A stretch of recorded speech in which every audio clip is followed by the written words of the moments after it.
आणि तन्मयच्या जवळ जातो. तेवढ्यात ते दोघे तिथून पळ काढतात.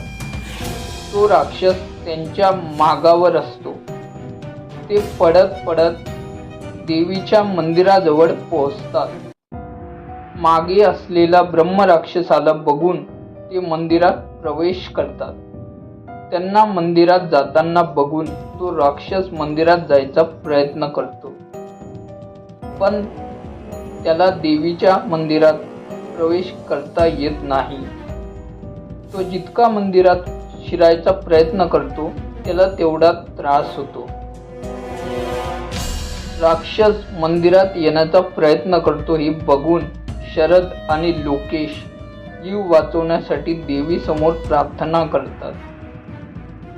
अचानक सगळीकडे आवाज बंद होतात आणि सगळं शांत होतं.